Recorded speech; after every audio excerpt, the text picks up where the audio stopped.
Okay, welcome everybody. My name is Evgenia Emets. I'm an artist and a poet and founder of Eternal Forest Project. Excuse me, there are people entering, so I'm going to do that as we go. And I am an artist who is based in Portugal, and I'm doing these Eternal Forest conversations every month, pretty much since 1 year now. And every time we have a wonderful speaker, participant, owner of the project, an artist, a scientist, and so on. And with these conversations, we are exploring different ideas, we are building community, we are creating collaborations, partnerships for the future, and we are talking about different themes that are in the basis of Eternal Forest as a project, as an idea.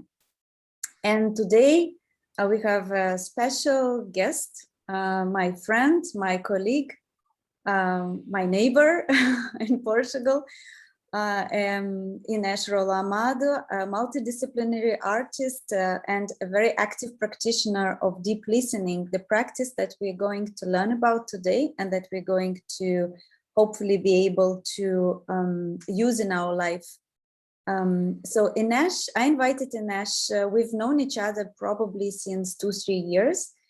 And I invited her today to try to unpack a little bit what is deep listening, but also to practically try to learn something like a small practice that each of us can use. And it has to do with presence, to be in the present moment, with awareness about our feelings, our physical being, but also about our non-physical being. And as I understand it, is both through sound, but also through other kind of sensations. So what we asked you to do today is to come prepared. And I came prepared with my own leaf. Here is a eucalyptus leaf, one of my most favorite trees. And a piece of paper and a pencil. And if you don't have that yet, maybe you can grab while we are talking a little bit.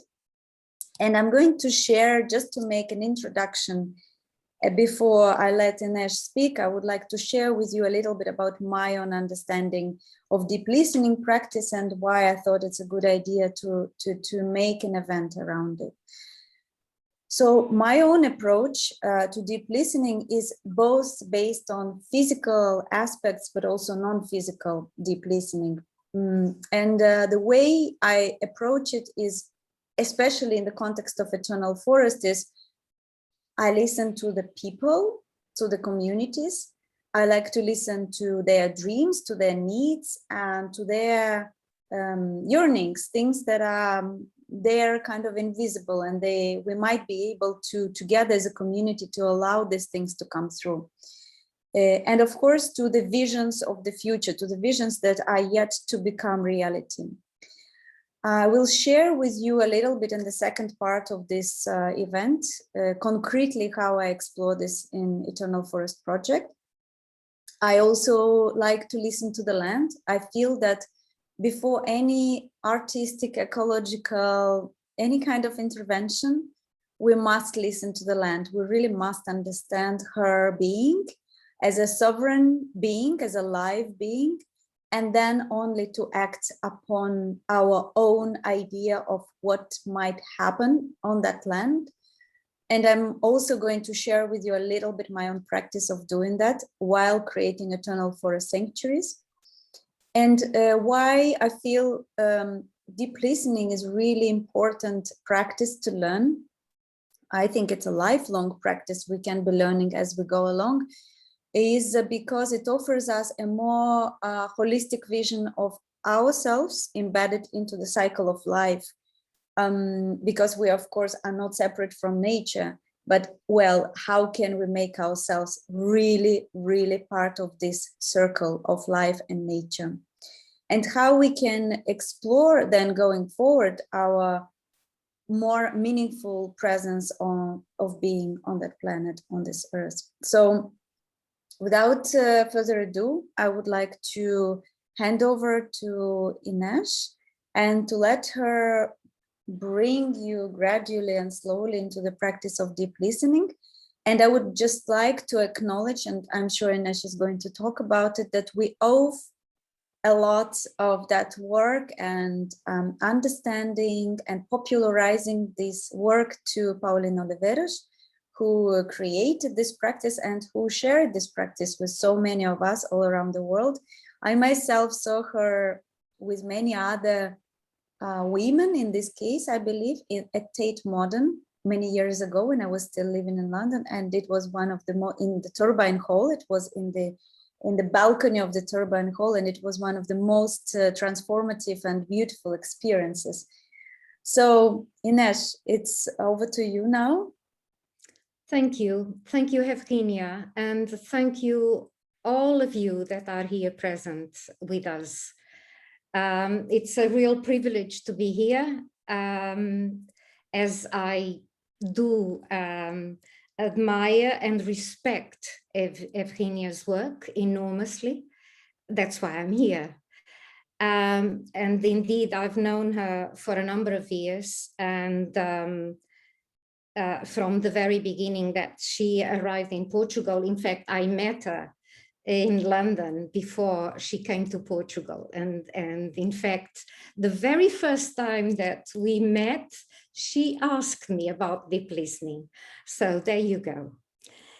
Anyway, I would like to share with you something that I feel is really important in this context, because it actually connects me to deep listening, and it connects me to the forest. So it's around two memories, one as a child and one much later. So I was born in a small village in Portugal, surrounded by pine woods, very near the sea. I would spend many a time in the forest,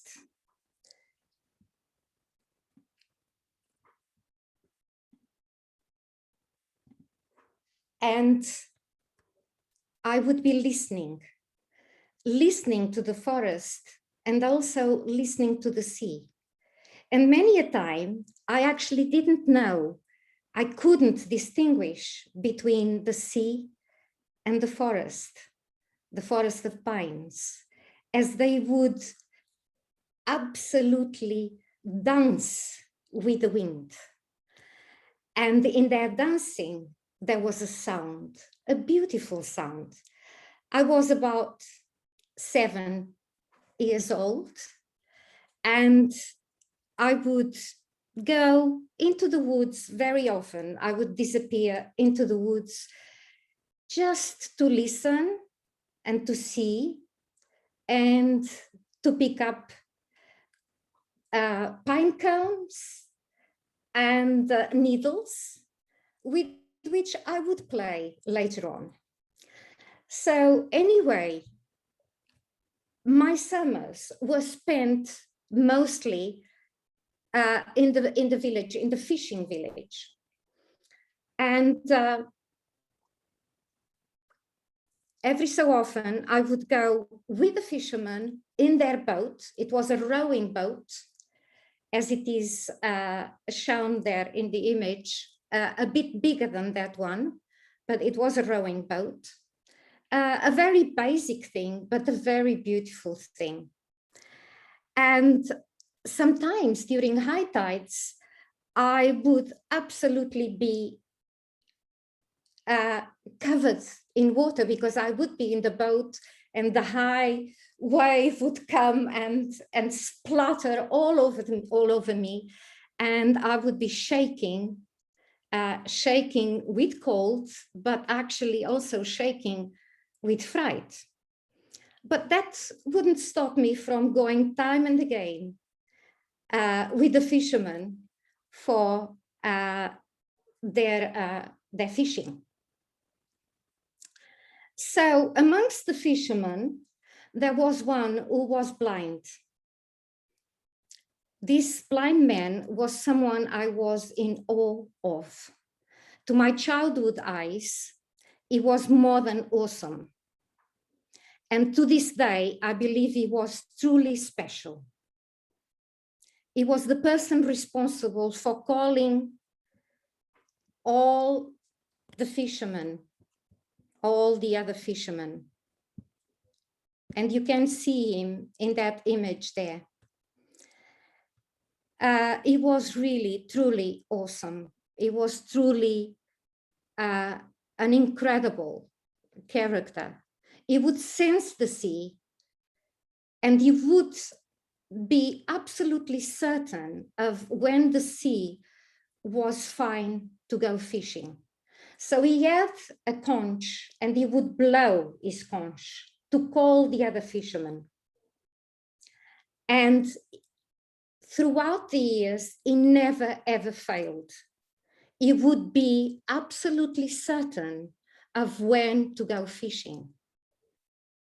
He would be certain of the tides. He would know when the tide was high. He would know when the tide was low. And he would take all the fishermen, and all the fishermen trusted him implicitly.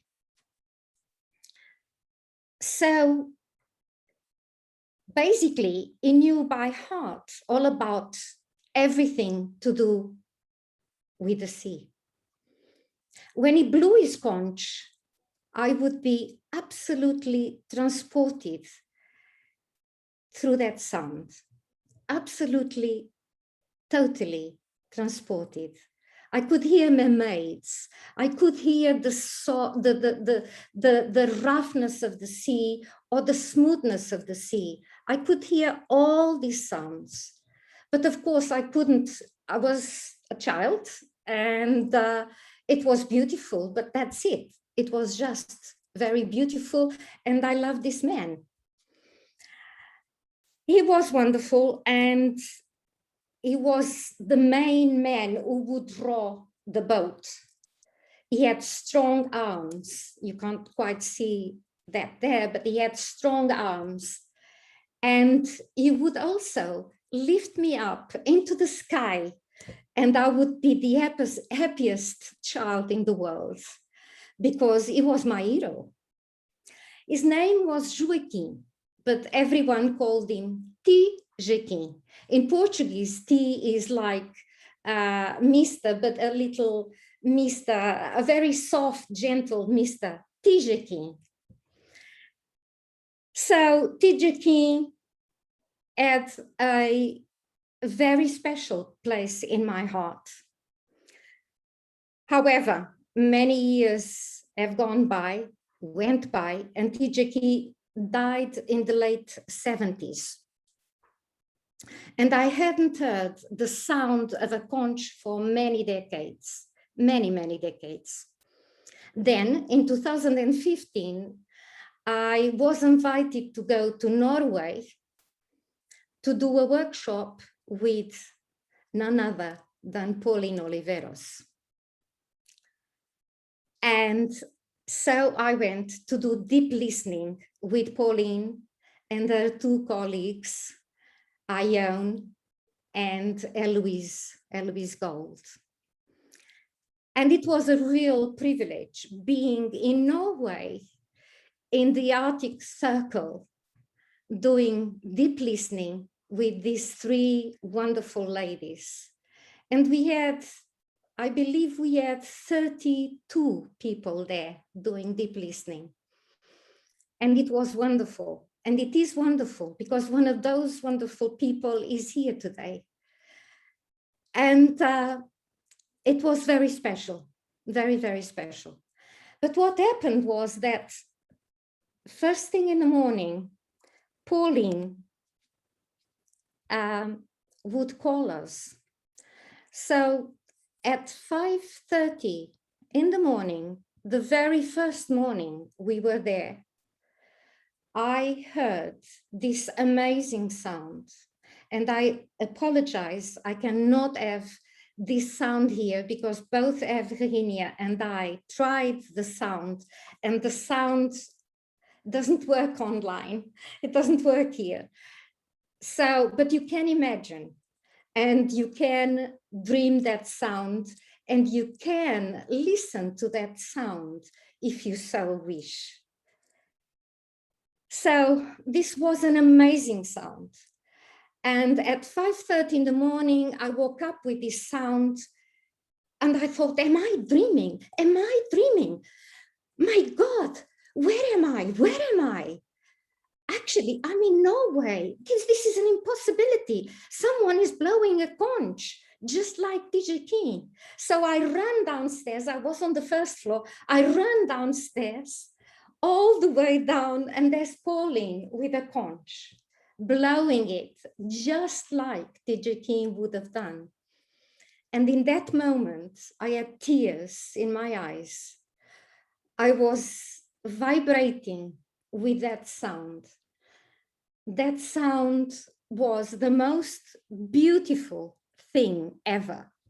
And yet, again, there I was 6 or 7. I was this little child again, vibrating with the sound of a conch.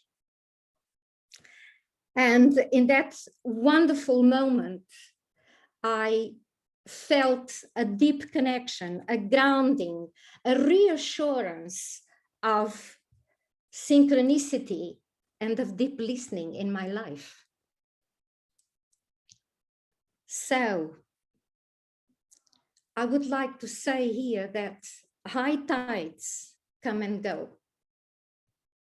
Waves may be massive, frightening even, but they also subside and give way to calmer seas. The world is going through massive tides, and waves of COVID keep coming. And even when they break in the shores of our lives, they seem to be forever coming. But in reality, these tides, with their massive waves, will eventually give way to low passive tides, with all the oceans becoming one single calm ocean.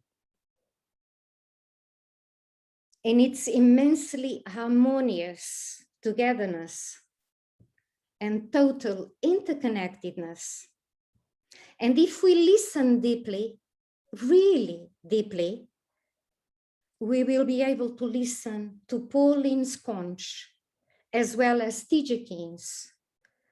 And we will then allow our bodies to vibrate, to revibrate from within in deep unity in our oneness.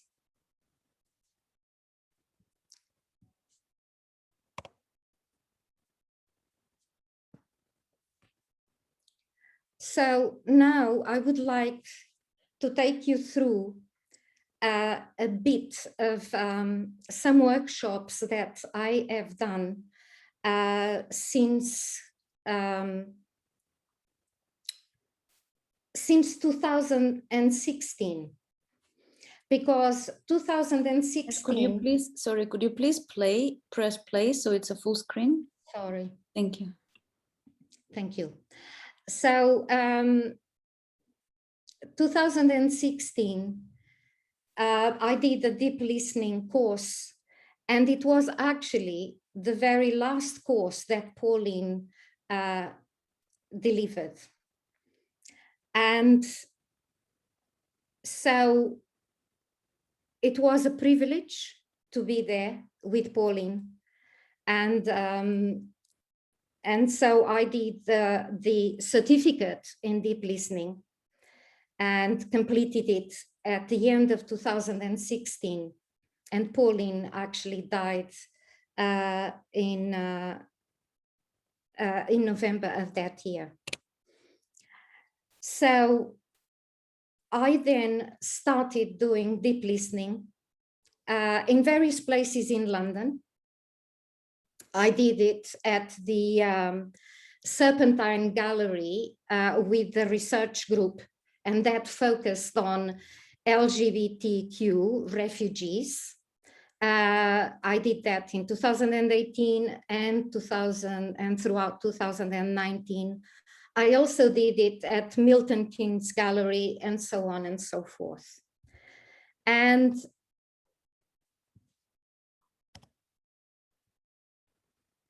since the pandemic, I have been living in Portugal and delivering workshops online. So in March 2020, I created something called Creative Attentive, where various friends and ex-students participated.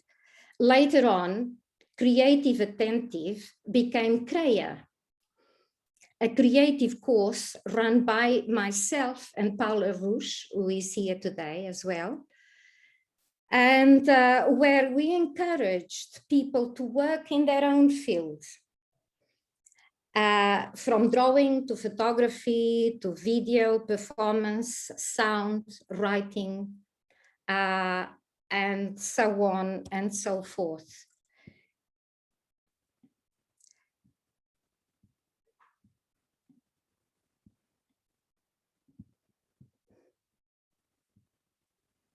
Sorry.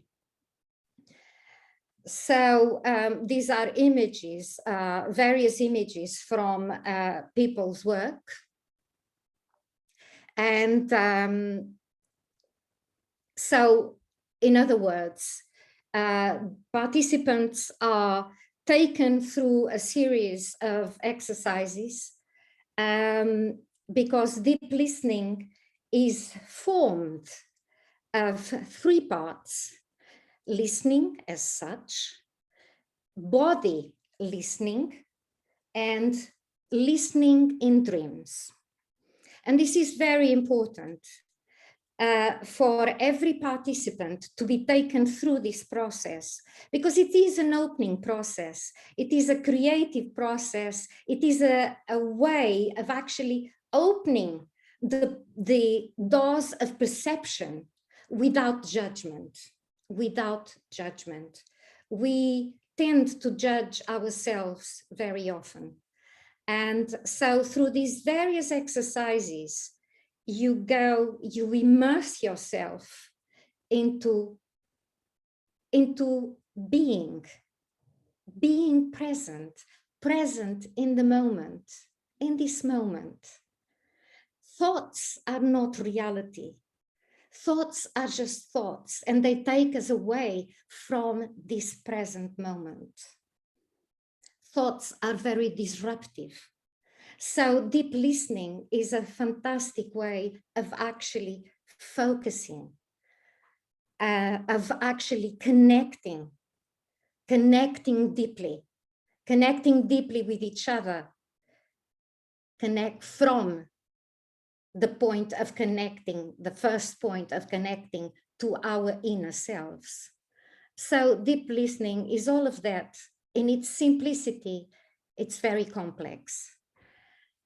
So I am going to also show you, I could not resist this. I'm going to also show you two images of my little granddaughters, because actually they did deep listening throughout COVID. Sorry. Press play. Yeah, I'm trying to press play. I've got all the images on top of play. Sorry. Oh my God. You don't need to exit your presentation, by the way, every time. You can just click through it with the arrow. So yes. if you press on the window of the presentation, okay. you have play there. Yeah, sorry. Yes. Okay, so my grandchildren doing deep listening. They did deep listening throughout the lockout. So we did deep listening together. They sounded beautifully their names. They resonated their names. They did plays. They did performative work. They did a lot of drawing, a lot of experimentation. And so they are there because I thought that would be a nice thing to have them there. Okay, so now I would like us to stand up, if you possibly can. And if you can stand up. Ines, sorry, can you stop sharing your screen so we can see you? Yes, I can. It's okay. Technology. By the way, your computer is the battery I can see because you're sharing screen is a bit low. So you might want to plug it so you don't run out of battery by the end of our session. Actually, it lasts for longer, but Okay. it's a good idea. Thank you. Thank Very good idea. Thank you. Okay, so, and apologies for the screen going on whilst I say stand up.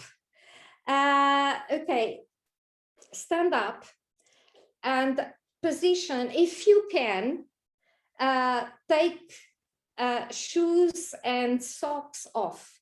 Be with your feet grounded on the floor. And the feet ought to be parallel to the shoulders. And we are going to just do a bit of relaxation, and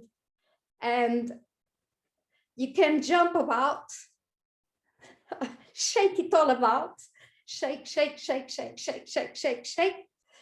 Relax and relax your shoulders. Relax your shoulders. So move your shoulders forwards, and move your shoulders also backwards, relaxing all the upper body. The lower body is grounded, but the upper body is fully relaxed. Okay. Yes, neck is so important. So actually, let's do a little bit of neck moving, but slowly, just basically upright. And now you turn to your right, very gently. Breathe in and out all the time. Breathe in, breathe out to the left. Breathe in, very, very gently, very gently. Breathe in, breathe out.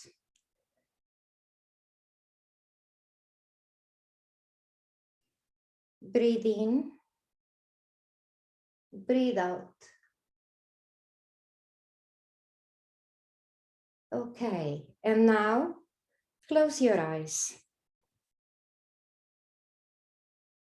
Close your eyes and feel that you are grounded. Really grounded. Breathing in and out all the time. And focusing on your breathing. Connect deeply. Root yourself into the ground. Root yourself into the earth. Mother Earth. Root deeply. Anchor yourself into the earth. Breathing in and out all the time, softly, gently. Root deeply. And in that rooting, connect with other roots. Connect deeply Listen deeply. Your body is a conductor of energy. You are interconnected between the earth and the sky, and you're deeply, deeply rooted. And in this rooting, listen to those other roots. Listen to the earth, to Gaia. Listen deeply.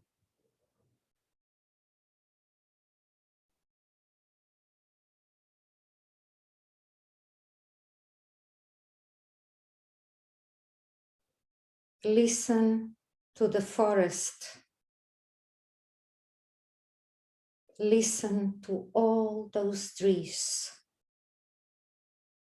Listen to their murmuring. Listen to their sorrows. Listen to the earth. Listen deeply. Listen deeply. And you're breathing in and out gently. And you are totally interconnected. Your roots are part of that amazing root system.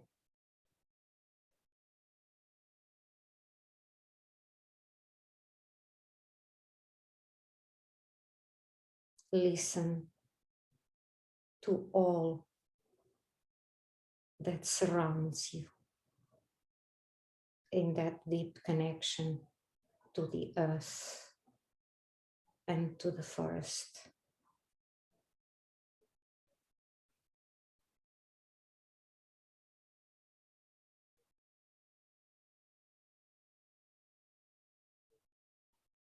Now breathe in deeply 3 times, inhaling through the nose, exhaling through the mouth.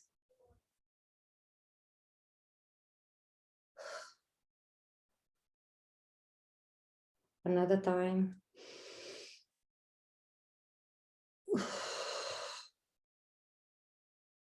A 3rd time.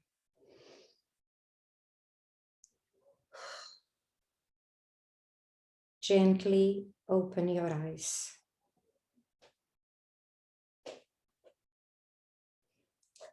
Okay, we can sit down again. And I'm going to ask you for that piece of paper, that leaf, and that pencil.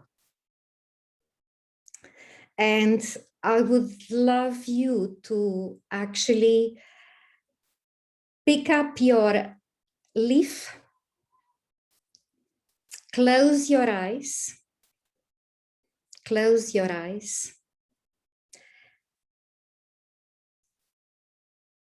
touch the leaf with your hands, with your fingers, with your eyes always closed. Feel the leaf. Feel its texture. Feel its form, its structure, its shape, its texture. Feel the leaf. And now listen. Listen to the leaf. Immerse yourself into that leaf. Be that leaf. And draw it with your eyes always closed. Draw it spontaneously. Draw it from within, from the things that the leaf has told you about itself. draw it. And now, if any words occur, write those words down. Again, be spontaneous. Whatever comes is good. Do not judge. Judging is not allowed.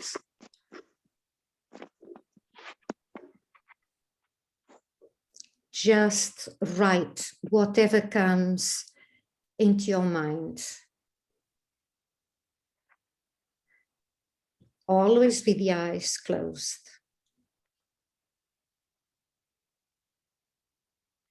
And allow the words to come spontaneously.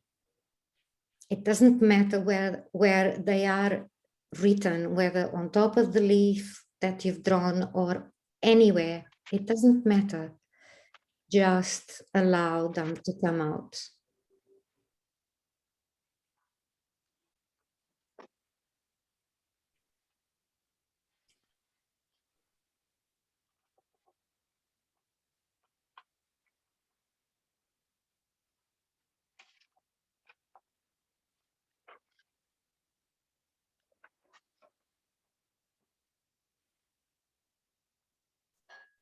And now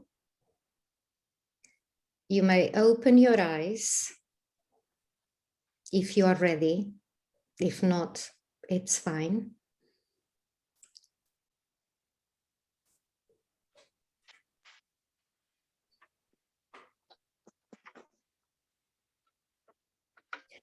And it would be really nice if you'd like to share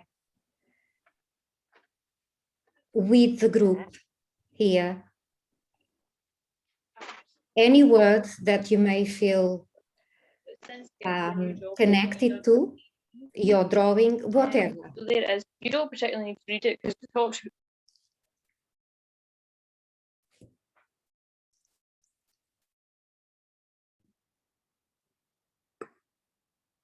So would you like to show all of us? So maybe we start with Evgenia, and then we'll go along because, you know, factor time, we need to look at the time. So Evgenia, would you like to share? Yes, thank you so much, Ines. I'm actually still very much in the process, but I will. So I will, let me just do the speaker view so we can all see. Let me unpin you because somehow I can't see other people. You can't see other people? No, wait. Remove pin. I can see other people. Okay, I can pin myself, yes, because I would like everybody to see each other on the video. So I will share what I drew. I had a eucalyptus leaf. That's my drawing. And together maybe it makes a moon or two moons. I don't know. Wonderful. And yes, actually I had a message from the tree. I've worked a lot with eucalyptuses and I'm preparing to work this year. And for those who are in Portugal, you know how complicated it is and what it means to work with that tree. But the tree told me to embody, to let me become that tree even more. So I received a direct message, further instructions. Beautiful, beautiful. I know that you do listen to the eucalyptus tree, and now obviously the tree was pleased with this, so I'm glad. Okay, Ines, would you like to unmute yourself if you want to say something? Otherwise just show your drawing. That'll be lovely, and your words. Just push it. Okay, I'm going to ask to unmute, but no. Okay, yeah. Yes, yeah, lovely. And your words, yeah, life, fantastic. Yes.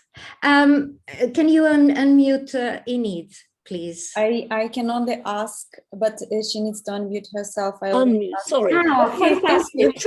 Oh, that is better. Yes.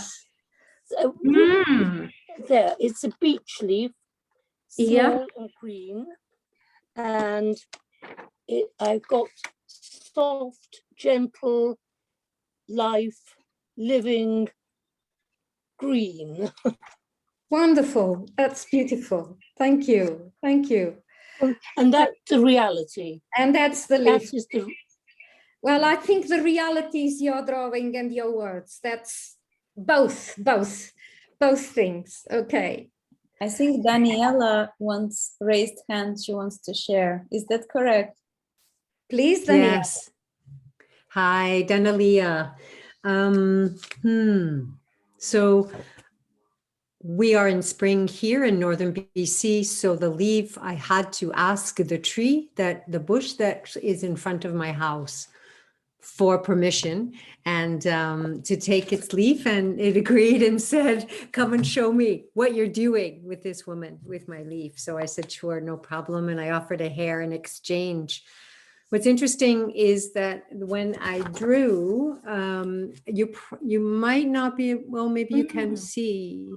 So Just a bit closer, please. Move Yeah. it, actually move it away from the screen. Or move it Might be away, better. actually. Yeah. but it's in pencil, so it's really hard to That's fine. see. That's fine. So what was important was that when I picked the leaf up, I mean, you can see it is completely limp. It's dead.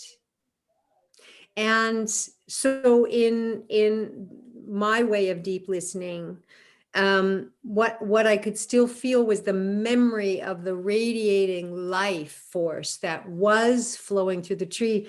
So these lines look like this, just those lines. And then I felt the tip, the end. And so then I ended all those little things like that at the top. And the words that came were picked, lifeless, picked, lifeless. And then when I look at the drawing and I deep listen and sing with water and trees, I look at what came from the leaf looks like tributaries of a river and mountains at top. So there's something really charming about this little bush who's like, I'm holding the memory of the big nature elders, even in the last, echoes of my life as a leaf. Very good. Very good. Excellent. Thank you. Thank you. Okay, who would like to go next? Would you like to unmute yourself and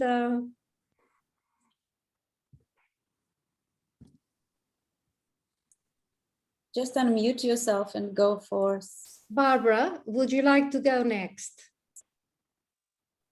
Unmute yourself, please. Okay, hi. So I've just got a leaf here from my bush in my garden. And here's my quick drawing.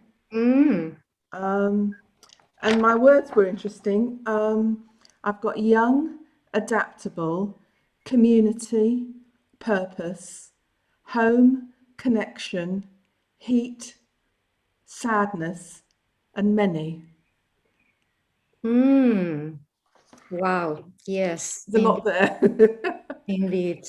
A lot to think about. Wow, thank you. Thank you. Excellent.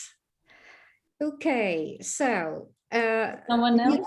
Maybe one or two more people? Well, Siri, would you like to share? Hi, yes, I can. Well, I'm based above the Arctic Circle and there's no leaves yet. According to our Sami calendar, this is spring winter, and I went skiing last week. So I asked the tree for permission to take more than one leaf because they're so tiny. It's actually buds. And this tree helps me every morning because it's very hard to dress these days. Either you have too little clothes or too much clothes on. So I watch this tree every morning and it will tell me what kind of wind it is outside, which gives me and the family some sort of an idea what to wear. So it's a good friend. So let's see if you can see this. Mm-hmm. Mm-hmm. Mm. And Yes. it's that called change, energy. Joy came to me. Mm-hmm. It was the instant we started, joy came to me as well. It's so lovely to see you all. Wait for it. Mm. Promise, Yeah. a force of change. Mm. Absolutely. Wow. Yeah, thank Very you. good. Very good. Thank you. Thank you, Siri. Right. Who'd like to go next? I would. Excellent. Okay. So, so just a little background. We had a cyclonic storm, and it uprooted lots of trees all across Goa. But for us, it uprooted our 50-year-old mango tree, and it's a deep connection with this tree. And I was highly disturbed for the past 10 days because we had to follow all the steps to replant it, and I would be getting up at 3 a.m. in the morning and going and sitting near the tree and listening, and the constant message is that I'm not done yet. I will be there for you, your children, and their children. So we went ahead and in fact, just this morning we finally got the crane and we managed to replant the tree. So this leaf is from that mango tree, and this is a tree that's of course been uprooted 10 days back, so it's a little withered, but it's still, got a lot of life in it. And this is the image I drew. Mm. Wow. And what I wrote was, I didn't know we were supposed to just write individual words, so I wrote a sentence. And I wrote, I work in the sun to make food for my family, for my children, and my community. Thank you. Beautiful. Thank you. Thank you. Mm. Excellent. Who would like to go next? Anyone? Sonia, I think Sonia is raising the hand. Hi, can you hear me? Yes. Hello. Hello. So I'm in the habit of picking up what has been thrown away. And this is a huge kind of broccoli leaf I picked up yesterday. And so I was rushed yesterday. I just grabbed it and put it in some water. So it's really special for me to connect now with this leaf. And I don't know if you can see, this is my drawing where I was just following the inner life of it through my body. And yeah, I wrote words such as wax, ancient, before time, DNA, stories, holding space, and I am enough. Mm. Mm. Very, very nice. Beautiful. Yeah. Thank you. That's amazing. Thank you. Right. Next. Anybody? Erlindo. Hi, Hello. that's my drawing. Uh-huh. Mm. I think it's called in English ivy, Uh-huh. ivy plant. And the words I wrote, I had to translate it for English because I wrote in Portuguese. I wrote shadow, peace, wind, sun, earth, past, present, future, and blow, like blow. Okay. Very nice. Very good. Thank you. Arlindo, how do you say blow in Portuguese? Sopro, soprar. Soprar. Obrigada. Sopro is the action, you know, and Yep. soprar is the action of the, yeah. Lovely, wonderful. Anybody else? Paula, please. Okay. I'm still I'm still experiencing the lead. It just smells so good. And so when I was drawing it just a feeling of green empathy, you know, of connectedness with the group and nature and the community outside as well, in the street where this came from. So anyway, it's lovely. Did you draw it? Yeah, of course. Yeah. Yeah, green empathy. Empathy could have a color. It could be green, even though it's a pink pencil. Yeah, that's fine. That's good. Yeah, it's all good. It's all good. Very good. Thank you, Paula. Thank you. You're very Excellent. Okay, so anybody else? No? What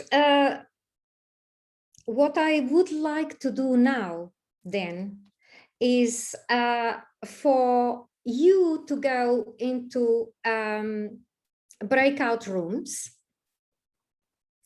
and in breakout rooms I would love you to play, to share, to experience being together with other people and sharing a bit of your experience, because not everybody talk about your experiences or showed your stuff. So now is an opportunity to actually show something that you have done. It may be just a single word that you focus on, or it may be the leaf, or it may be whatever. It's you with yourself within the group, sharing with the rest of the group, and actually connecting, further connecting with each other. And again, be playful, do not judge. There are no judgments here. Do not judge yourself, do not judge others. Just be present, be in the moment, and open the doors of perception by actually communicating and communing with each other. Basically that. So, and we will have, shall we say, about 7 minutes for that? 7 minutes for that together? Okay. Okay. Yeah. 7 minutes. So I'm going to send you to the breakout rooms, and I'm going to bring you back in about 7 minutes time.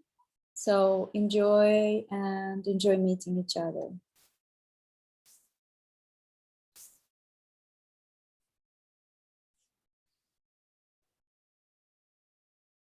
So when you see a message on the screen, you just click join the room.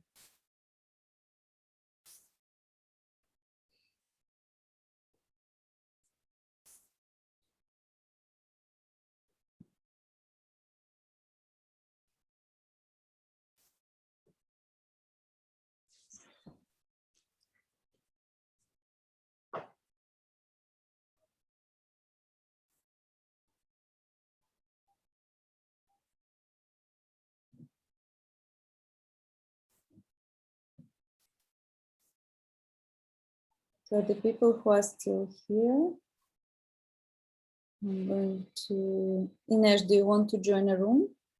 No, I actually need something. That's fine. So Claudio, do you want to join? Or you want to stay here? Or you, okay, and Aga, I don't think, she might not be able to hear us, I'm not so sure. Okay, so everybody joined apart from Aga, so we're just waiting. okay. Yeah, so we are all here. Okay. Okay, so if everybody is here, back here, I just would like to share a few, if you like, tips with you about deep listening. I would like to tell you that you can do small exercises every time you are out and about. On a street, on a road, in the park, amongst the trees. You can do very simple exercises, which then you build upon, and by building upon them, you create a whole, a real connection, a connection to being present, a connection to everything, a connection to the earth, a connection to the forest, a connection with the other. And the other is simply the extension of yourself. We are one another. So that practice is basically when you walk, let us say that you go for a walk in the park or on the street.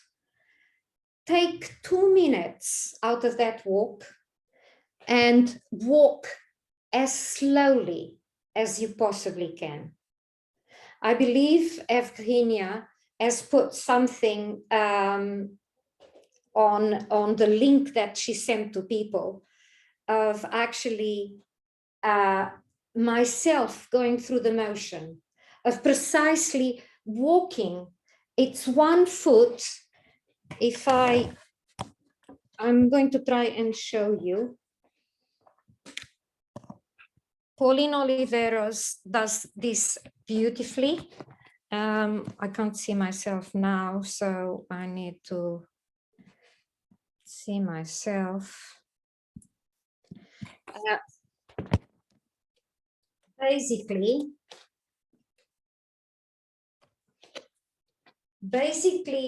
can you see my feet? Yes, we can. Yeah. Okay, so basically, you take a step and you ground yourself within that step. And you connect deeply. And you take another step. Ever so small and ever so gently. And for every step, you feel and you tell yourself, I am connecting, deeply connecting with the earth, deeply connecting with everything and everyone, deeply connecting with the earth, with the forest, and simply that. And by doing that, you will have a different way of, yes, being connected, a different way of being rooted, deeply rooted, and of listening deeply. So that's just a simple exercise. Within the course I'm delivering together with Paula Rusch, Kreie, I go through all these exercises and also deep listening. I also do, am also having some students just on deep listening. So there you go. Deep listening is very simple on the surface and very deep, really deep. in its entirety. And I just want to say thank you so much to everyone, to all your beautiful drawings, the ones I saw, and your wonderful words. And that was very special. Thank you.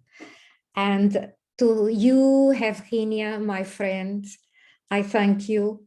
And I commend you in your endeavors, in your work, which is real, which is grounded and rooted, deeply rooted.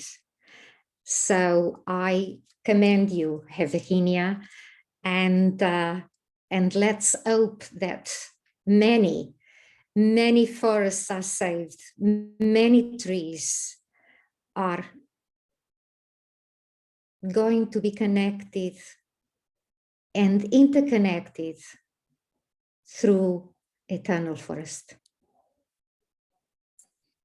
Ines, thank you so much. Thank you. Thank you so much for sharing with us the beautiful practice.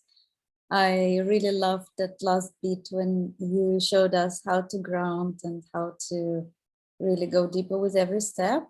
I think for me personally, it's a huge difference how we go to the forest. So I say usually that there are thousands of ways of going to the forest, and we must discover all these different ways. It's not just one way. We don't just go there to pick up berries and mushrooms or take the wood, hunt and collect things and take roots, or even just walking quickly through one path that is made for us by a machine or by somebody before us who stepped on the path. Actually, I would like to share one very quick story with you, and then I would like to share just in the context of this conversation today, some of the observations I made to myself while we were preparing this event. So the story goes like this. About 1 year ago, I visited Moscow. So this is where I lived for many years. And I got connected to a really beautiful being. She's a researcher, she is very artistic, and she took me to her forest, and it was winter. And I came to her place, we had tea, and then we went to the forest to walk in the snow.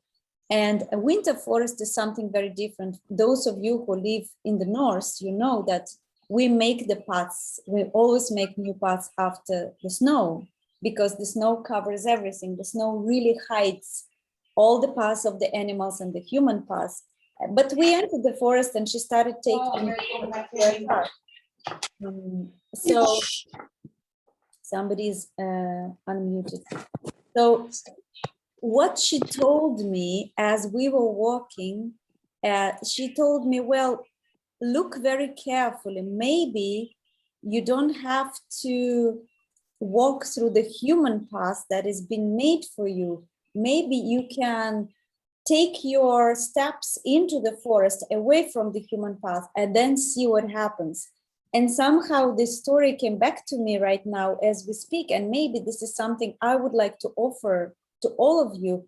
When you go to the forest next time, within the context of listening to the forest and exploring, step off the path and see what happens. Maybe it's just a couple of steps, those really conscious steps, like Ines is suggesting, but really go off the human path into the animal path and see how it's gonna make a difference for you. That's one thing. And today I am not going to do my usual thing, talking about the whole of Big Eternal Forest project. You can read about it online and you can see more things. But I did prepare a presentation, and I'm just gonna show you literally a couple of slides just to kind of wrap it up and bring it from very personal perspective to a little bit larger perspective, how we might work together to actually protect, preserve, and recreate natural biodiverse forests through our work in communities. So I'm gonna share my green. Let me actually see what I'm sharing. Hold on a second. 1 second. By the way, while I'm preparing to do this, I wanted to say that in the chat, I put all the links for the work that Ines is doing, and you can directly go and you can copy it, and you can check, and you can copy the whole chat by clicking the three little dots on the right corner. Okay, so I'm ready to share something with you now. Let's see. Okay, so I'm not going to go for too long, but I just wanted to highlight a few things. Let's see. Yes, so what Eternal Forest is listening to, rather what I'm listening and encouraging all of you and all of the collaborators to listen to, is really 3 things, the main things, but of course everything connects: the people, the land, and our dream of the future. And I believe that we have a common dream, the people, us, with the land and nature. And of course, we are not separate. And trying to figure out what is this dream through the practice of deep listening. So this is me in one of the future Eternal Forest sanctuaries, where I was allowed, luckily it was a very short project, but I was allowed to sleep on the land and to co-create the art trail with the land, and I was listening to the land. It was one of the first experiences I did here in Portugal in 2019, when I came up with the idea of creating a forest sanctuary.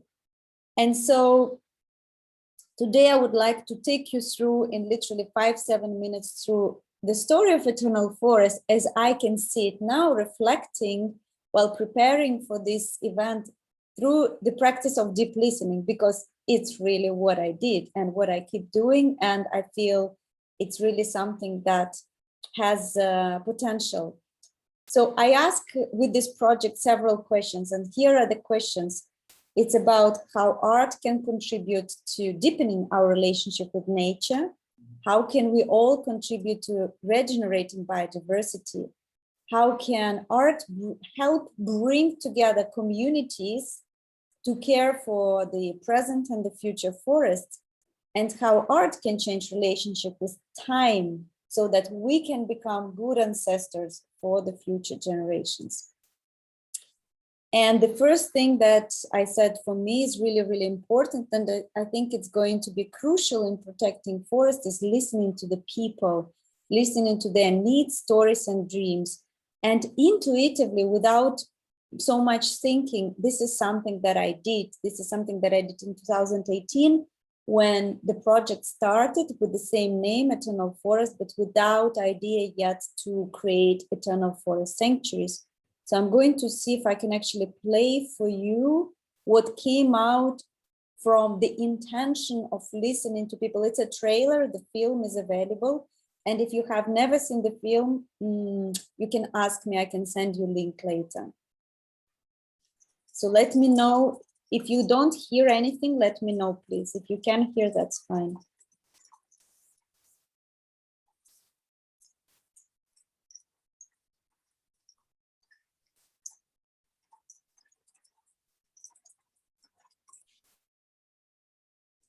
Pá, assim, amor por isto, opa, eu sinto, pronto, sinto amor por isto, pronto, amor, pá, tudo um pouco, eu adoro a floresta, gosto, não tira isto, só o ar que não se respira, que é, pronto, dá saúde, e dá que sim, faz que sim, faz, pronto, é bom viver aqui na natureza, aqui na grande. A mim, a floresta, para mim, reflete vida, porque a floresta é uma coisa com vida, porque uma floresta morta não é uma floresta. Na verdade, a Europa ninguém quer eucaliptos plantados, mas querem papel. E então o Estado português assumiu que era este o país que ia alimentar isso. O sonho seja termos uma floresta autóctone, biodiversa, em harmonia com o ser humano. Se estivesse enraizado mais esse espírito de comunidade de todos, trabalharmos mais num objetivo, tivéssemos um objetivo definido, que todos tínhamos essa ideia, talvez houvesse um maior contributo para o próprio ambiente, não é? Porque todos pensaríamos e trabalharíamos para ele. É toda uma experiência estética. As sombras, as luzes, o solo e depois, claro, a riqueza das espécies. And I think I will be until Martin Luther, not King, the German one, the Reformator, said, if the world goes kaput tomorrow, I will plant my last tree today.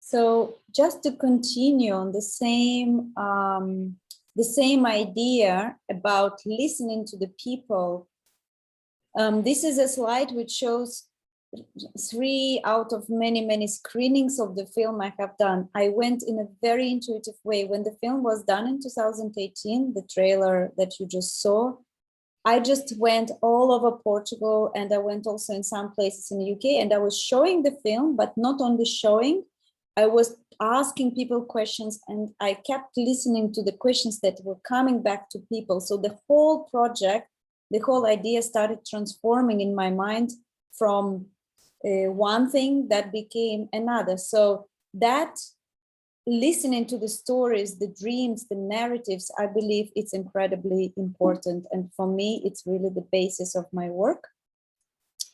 The second point of listening is listening to the land. And I'm only discovering truly how to listen to the land in a way that she's being heard. How do we listen to her needs, her stories, and her dreams? And how do we make sense of that? And I can tell you that I listen, of course, through my art. So certain things that come through quite intuitively in my calligraphic practice and my poetry, but also through concrete presence in the landscape, literally going there and staying and living and camping and asking her again and again, sitting with the trees, walking, listening to the grasses, listening to the wind, to the sounds, to the birds, to the night, to the day, and everything that is there. And I think it's really important to know what is there already. So the last practice I did with the land in one of the sanctuaries that we are preparing, I think I have a picture here, is this one. This is the land. It's here in Portugal. I basically received a message that the land wants sovereignty. She wants that the natural flow of her own self is reestablished because the flow was broken because of different activities that people had on this land. So there will be a community living on the land. The project is being prepared. However, the land told me that she's very sad and a lot of healing needs to happen. So this is just one example, and it came out after 2 days of being there with her and being completely open and listening to what the trees are saying. I don't have many pictures here, but this is just to give you an idea of the place. And then the third thing, which I believe we must tune into, is listening to the common future. And I believe that the future and the past, they are relative. So it's not something that is fixed. I believe that time is running in both directions at the same time. And what if the dream that we all can imagine could be moving towards us? And if that dream was real, how would we behave and act today as community, as human beings that can collaborate and work together and can collaborate also with the land? So these are just some of the ideas that I had for you and I wanted to share. I don't want to go too long with that, but just as I'm going to just copy, sorry, I'm going to stop sharing my screen and copy some of the links for you that we can connect later. And maybe, I know that we are already kind of on time for finishing this conversation, but perhaps we could take 10 extra minutes if you can stay with us and perhaps share more in an open circle, any ideas, any thoughts, any insights, and any questions that came to you as we were speaking. And I'm going to put in the chat, somebody asked me to share the link of the film. So I will do that. And I would just like to ask you to not share the film publicly, because the film has just been translated into Spanish with a lot of effort and a lot of dedication.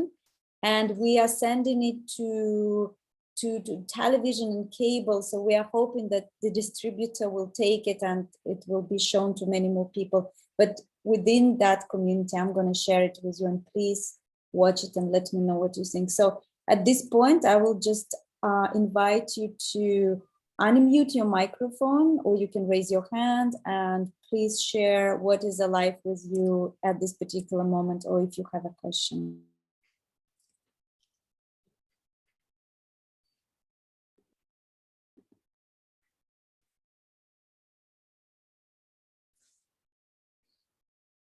Daniela, do you have a question or a comment or something? Actually, it's very interesting. I was listening, but this story that happened for me with leaf and tree, it's this little thing, and I was either going to put it in the chat or send it to Afinia directly. I mean, it's basically what I said to you. So the sharing for me is this idea that these individual leaves of a bush in a watershed or an eco-community, a wider eco-community, hold the memory of the greater nature elders who are the parents of that eco-community or watershed. I just love that. I mean, we know some of this concept in scientific terms, but my relations are very, very personal and very much more in that mythic, magical story realm. So,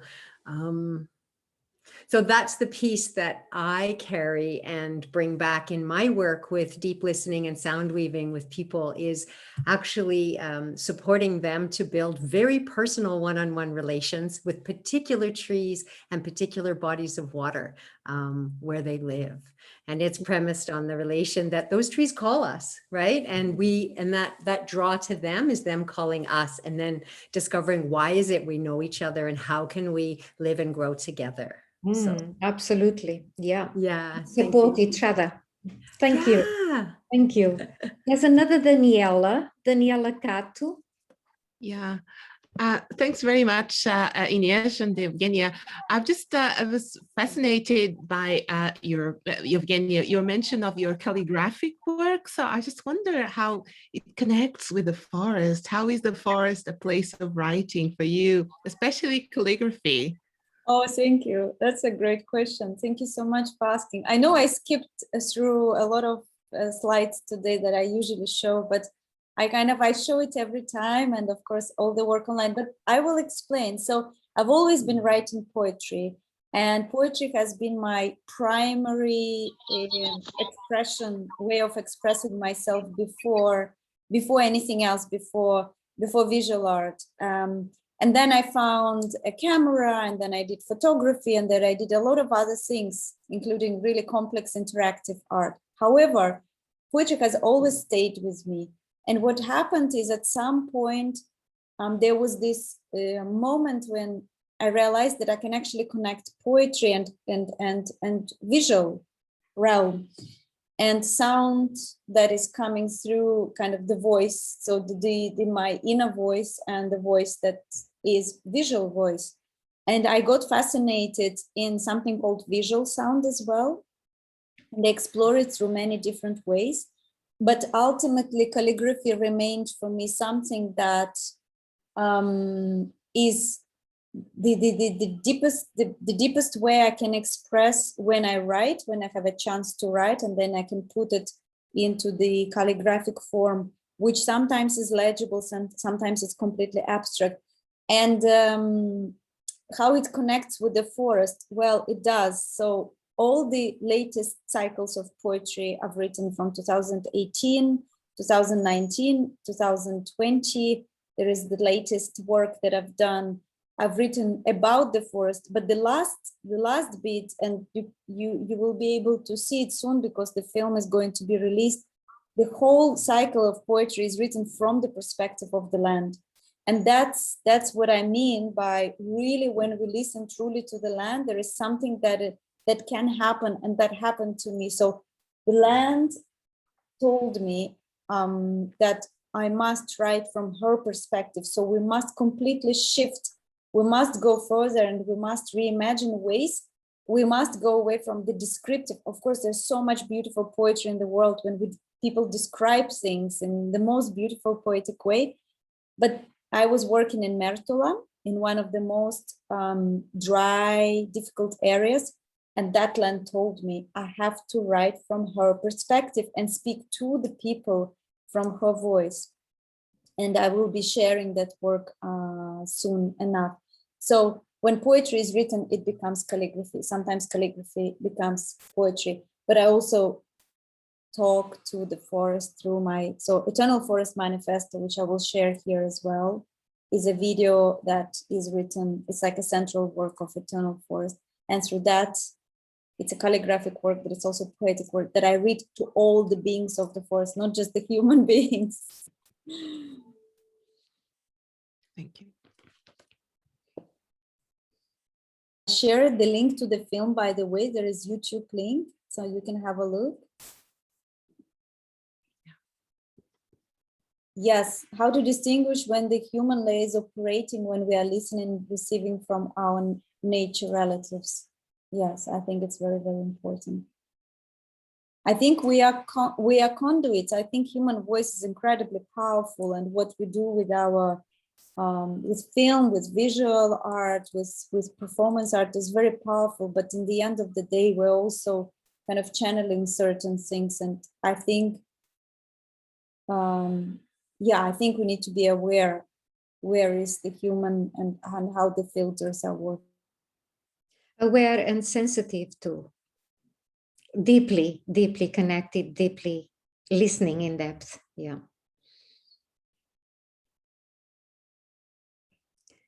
Anybody else with any comment or question or whatever? It's 38 past, so we'll. Oh, yes. Can you hear me? Yes, we can hear you, Brandon. Yes, because I can't hear you very well, but I'll continue. I just want to share that it was such a beautiful experience. I picked a loquat leaf, and I've been eating loquats by lots and lots every day because they're so tasty. And what the experience has really helped me to do is connect with the appreciation just for the simple food that we eat. So just so beautiful to realize that every mouthful of food we eat is actually directly as a result of a tree or a plant, and to remember that. So yeah, thank you. Gratitude, as you say, is essential, and to have gratitude in every moment is fundamental. We ought to be grateful for, as you say, every mouthful, every tree that is alive, and we need to nurture Muito everything. obrigado. And yeah, absolutely. Thank you. Hello. Oh, hello. Oh, lovely to see you. And you. And I just wanted to say that, as you know, I've been living in France for the last 8 years, and I live very near the forest of Brocéliande. And the Breton people are incredibly influenced by the forest. They think it's a magical place. And the people that live there, they really respect it. There's nothing about the forest they don't respect, or they fight for it all the time. You know, they fight against the chemicals and this and that and the other. And people come and spend time in the forest. And in the summer, it's just hundreds of people come, too many, really.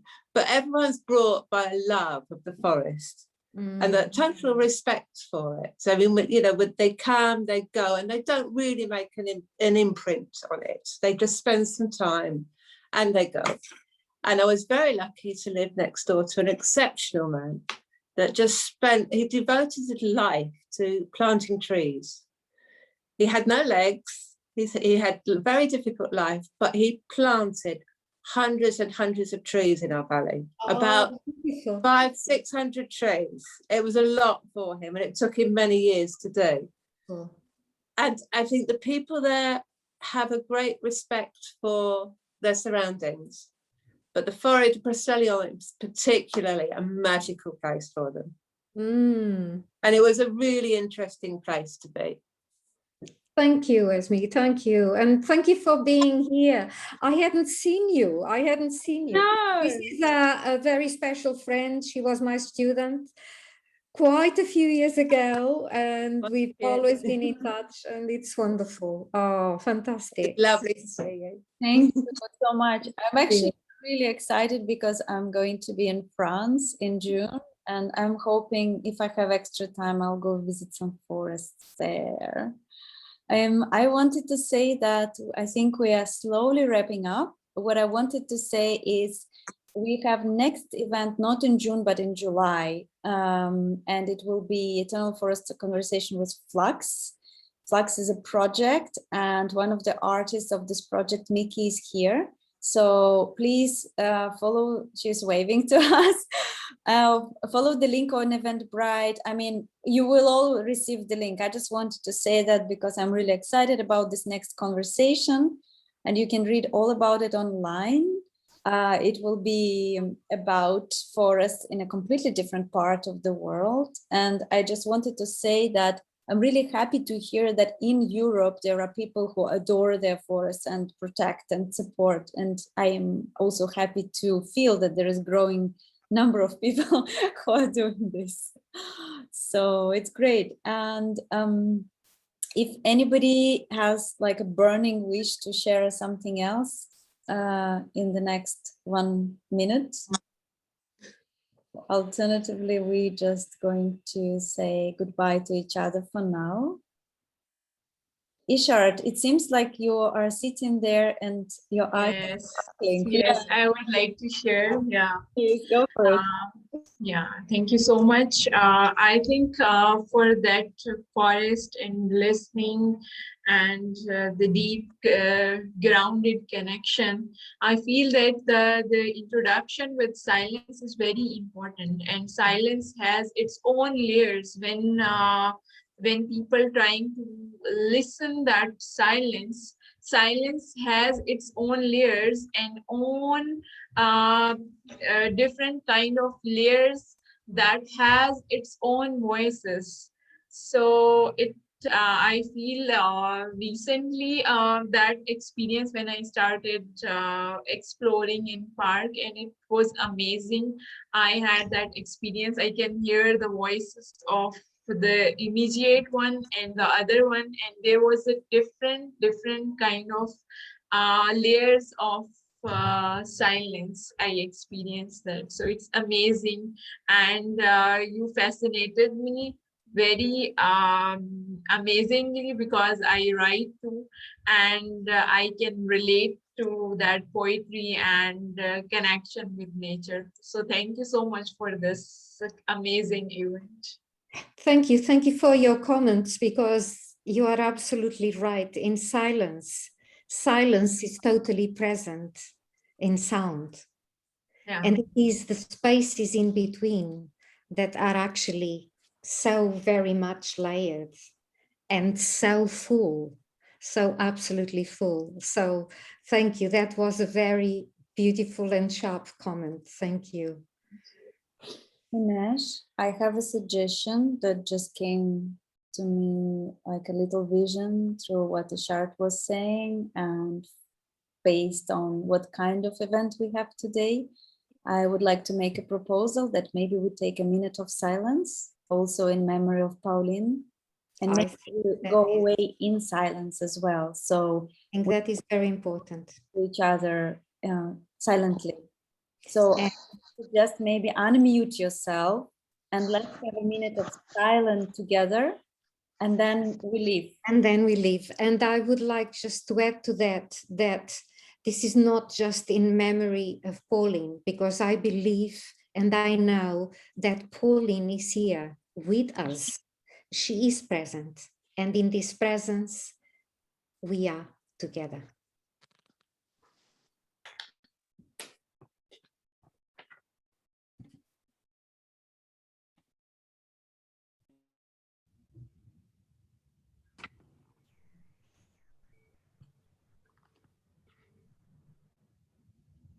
I just would like to add, could we close our eyes to really, really deeply connect and deeply